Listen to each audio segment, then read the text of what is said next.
मेरे प्यारे विद्यार्थियों, मैं यहाँ पर हिंदी उपन्यास के विकास के विषय में बात करूंगी। हिंदी उपन्यास के विकास को 3 चरणों में बांटा गया है। प्रेमचंद्र पूर्व हिंदी उपन्यास, देखिए प्रेमचंद्र युगीन हिंदी उपन्यास और प्रेमचंद्रोत्तर हिंदी उपन्यास। प्रेमचंद्र से पूर्व जो हिंदी उपन्यास हुआ है तो प्रेमचंद्र के लेखन से पहले के जो हिंदी उपन्यास हुए हैं उनको प्रेमचंद्र पूर्व हिंदी उपन्यास कहा गया। और प्रेमचंद्र जी के समकालीन जो उपन्यास लेखक आए हैं या जो उपन्यास रचा गया है उसको प्रेमचंद्र युगीन हिंदी उपन्यास कहा गया। और जो प्रेमचंद्र जी के बाद यानी प्रेमचंद्र जी के उपन्यास लेखन के बाद जो उपन्यास लिखे गए उसको प्रेमचंद्रोत्तर हिंदी उपन्यास कहा गया। तो प्रेमचंद्र पूर्व हिंदी उपन्यास को प्रथम वर्ग, प्रेमचंद्र युगीन हिंदी उपन्यास को द्वितीय वर्ग और प्रेमचंद्रोत्तर हिंदी उपन्यास को प्रेमचंद्रोत्तर हिंदी उपन्यास ही कहा गया। देखिए, मेरे पास ज़्यादा सुविधा नहीं है इसलिए मैं बहुत अच्छा PDF वगैरह नहीं बना पा रही हूँ, मुझे थोड़ी सी दिक्कत होती है बनाने में, अतः आप लोग एडजस्ट कर लीजिएगा। मैं 1.5 साल से मेहनत कर रही हूँ लेकिन अभी तक मैंने कोई पैसा नहीं प्राप्त किया है यूट्यूब से कि मैं सुविधा के साथ आप लोगों को पढ़ा सकूँ। ज़रूरत है आप लोगों के सपोर्ट करने की, अतः आप लोग ज़्यादा से ज़्यादा शेयर करेंगे और वॉच टाइम देंगे, हमारे वीडियो को सपोर्ट करेंगे, तब जाकर कुछ बहुत सपोर्ट हमें मिलेगा और हम और भी सुविधाओं के साथ आप लोगों को पढ़ा पाएंगे।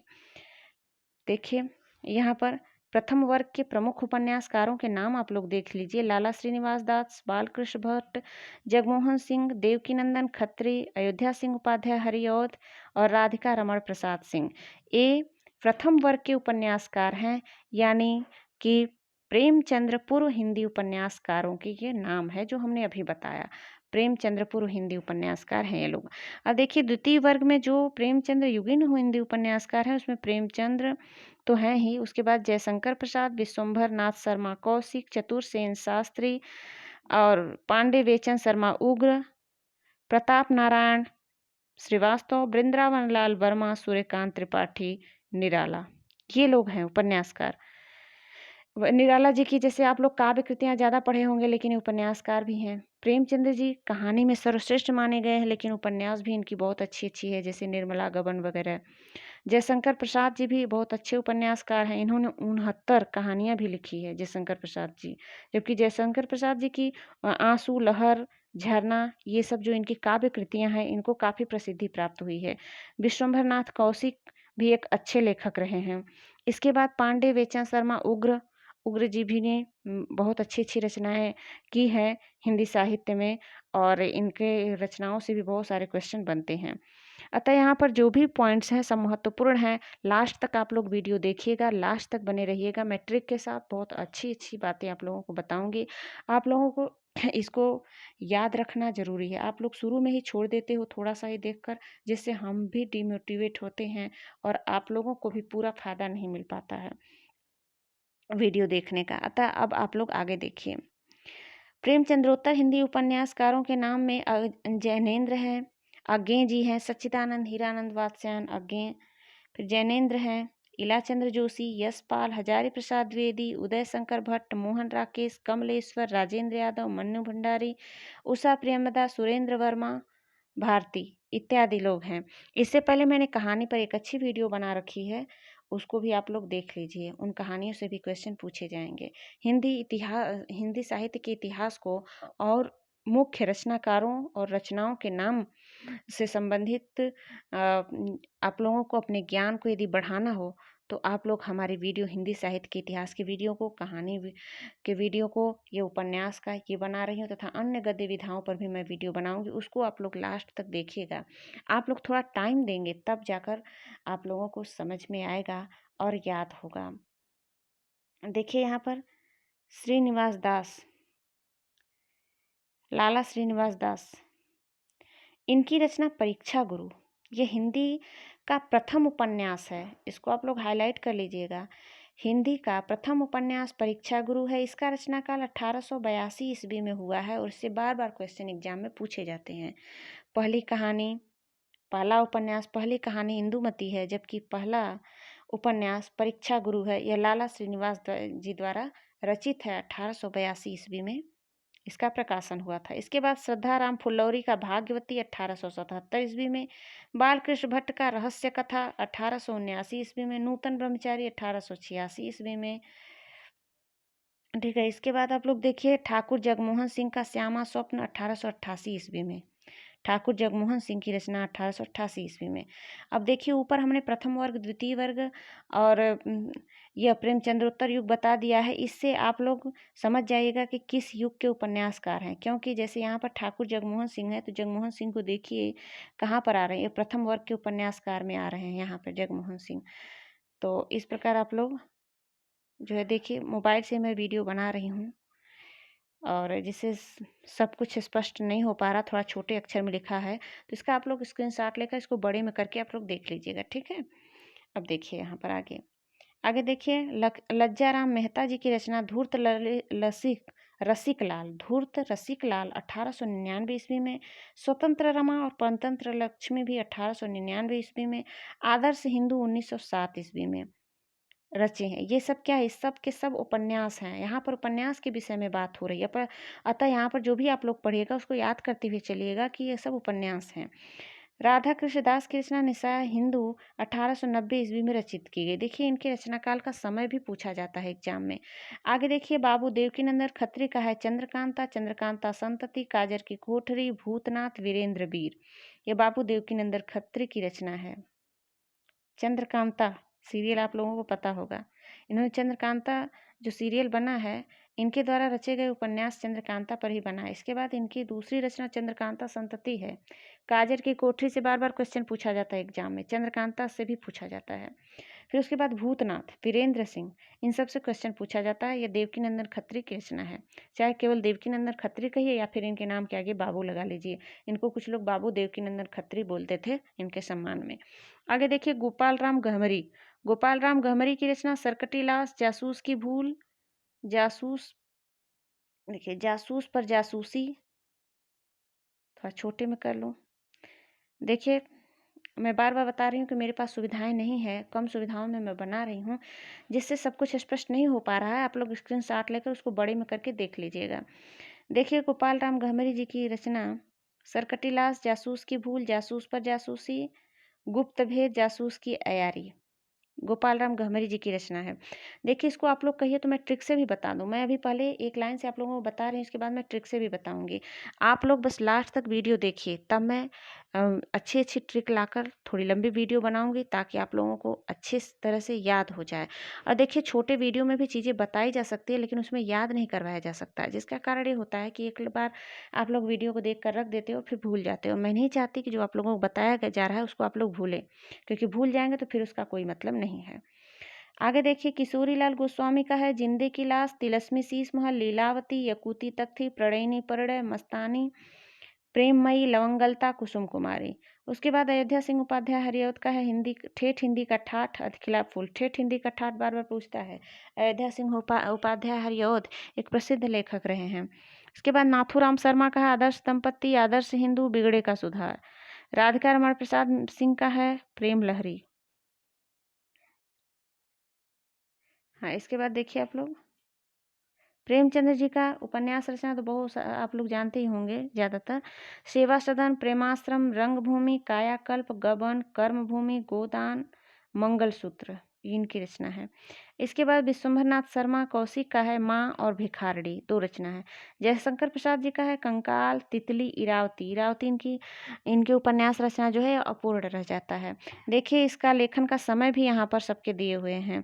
देखिए पांडे बेचन शर्मा उग्र जी का है चंद हसीनों के खतूत, दिल्ली का दलाल, बधुआ की बेटी, शराबी, सरकार तुम्हारी आंखों में, जीजा जी।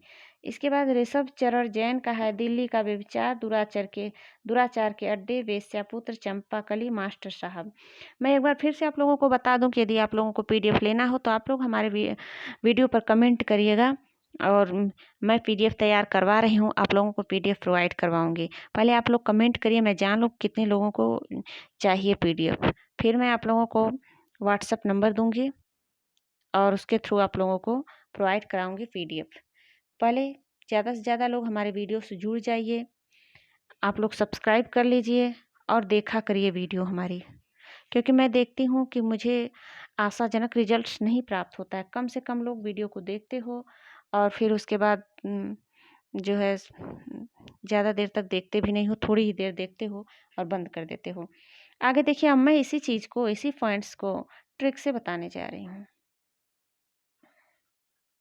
थोड़ा सा इसको बड़ा करने की कोशिश कर रही हूँ तो फिर अगल बगल का कट जा रहा है। देखिए, लाला श्रीनिवास दास जी का परीक्षा गुरु है। यह तो केवल एक ही है, अतः इसको ट्रिक से बताने की जरूरत नहीं। हिंदी का प्रथम उपन्यास है परीक्षा गुरु। यह तो याद ही हो जाएगा आप लोगों का, 1882 ईस्वी में। आप लोग मानकर चलिए कि जो लाला श्रीनिवास दास जी हैं ये 82 साल के हैं। 1800 तो आप लोग याद ही करिएगा, कर लीजिएगा कि उपन्यास की रचनाएं 1800 ईस्वी में ही शुरू हो गई थी, 1900 में नहीं शुरू हुई थी। और चूंकि शुरू हुई थी तो प्रथम उपन्यास की बात हो रही है तो 1800 ही आएगा। लेकिन उसके बाद 82 साल के श्रीनिवास दास जी हो गए थे और एक पहली बार परीक्षा में बैठे, तो परीक्षा गुरु। इसके बाद श्रद्धा राम फुल्लौरी। यदि आपका राम जी के प्रति श्रद्धा होगी तो आपका भाग्य अच्छा होगा। तो श्रद्धा राम फुल्लौरी का भाग्यवती रचना है 1877 में। 77। तो यदि आप लोगों को सन भी ट्रिक से याद करना हो तो मैं बता दूं, समझ लीजिए जिसका 77, जिस जो भाग्यशाली है उसके पास 77 उपाय भाग्य खुलने के हो जाते हैं। अर्थात उसके पास बुद्धि ऐसी होती है कि उसके पास 77 उपाय होते हैं कि कहाँ से भाग्य को खोला जाए। अर्थात वो अपने बुद्धि के बल पर अपने भाग्य को अच्छा बना लेते हैं। तो इस प्रकार श्रद्धाराम फुल्लौरी जी की रचना भाग्यवती है।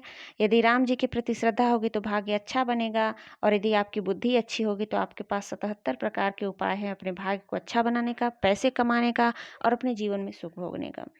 आगे देखिए, बालकृष्ण भट्ट का है। यदि एक बालक है तो उसको हर कथा एक रहस्य लगे, क्योंकि उसको सारी जानकारी नहीं होता है। छोटे बच्चे को बाल स्वरूप है, उसको यदि कोई कहानियाँ, यदि आप सच्ची कहानियाँ बताइए बताइए या फिर कोई ऐसी कहानियाँ बताइए जो कि उनको नहीं पता, या जादूगरी की कहानियाँ बताइए, तो बच्चों को यदि रहस्य भरी कहानियाँ सुनाइए तो उसको ज़्यादा चाव से सुनते हैं।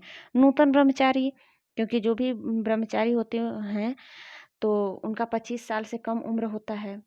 तो इस तरीके से आप लोग याद कर लीजिए कि जो बच्चा है यानी बाल कृष्ण भट्ट जी हैं, तो बालक व्यक्ति को रहस्य भरी कथा सुनाई जाती हैं। बालक ही यदि ब्रह्मचारी बनेगा तो उसको बाल ब्रह्मचारी कहा जाएगा। और आगे देखिए, एक और रचना है इनका, एक अजान सौ सुजान। व्यक्ति जो बालक होता है वो बिल्कुल अनजाना होता है, लेकिन उसको 100 बातें बताई जाती है उसको ज्ञानवान बनने के लिए।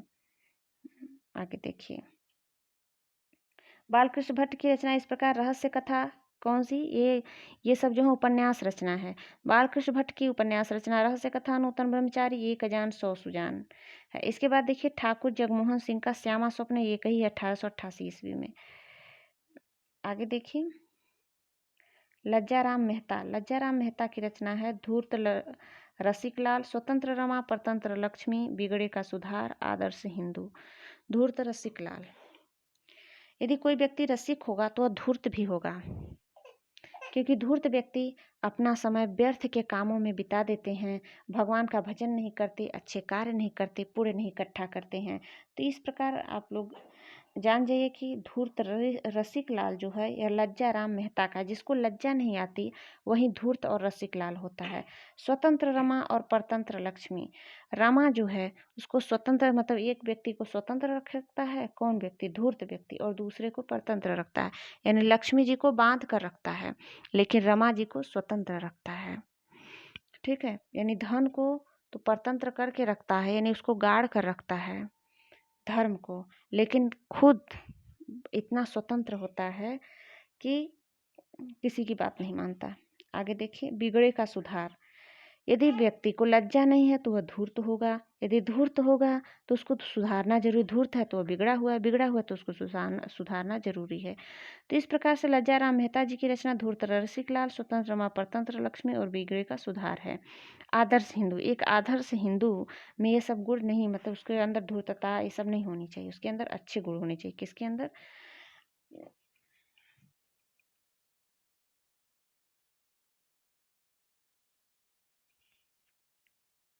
आदर्श हिंदू के अंदर देखिए, राधा कृष्णदास का निस्सहाय हिंदू, राधा कृष्णदास निस्सहाय हिंदू नाम का उपन्यास लिखे। इसके बाद बाबू देवकीनंदन खत्री का चंद्रकांता जो है, यह सब लोग जानते हैं, बस यह याद कर लीजिए कि देवकीनंदन खत्री का चंद्रकांता है, और जिसका चंद्रकांता है उसी की रचना चंद्रकांता संतति है। काजर की कोठरी भी उसी की रचना है। भूतनाथ उन्हीं की रचना है जिनकी चंद्रकांता है, यानी बाबू देवकीनंदन खत्री की रचना चंद्रकांता।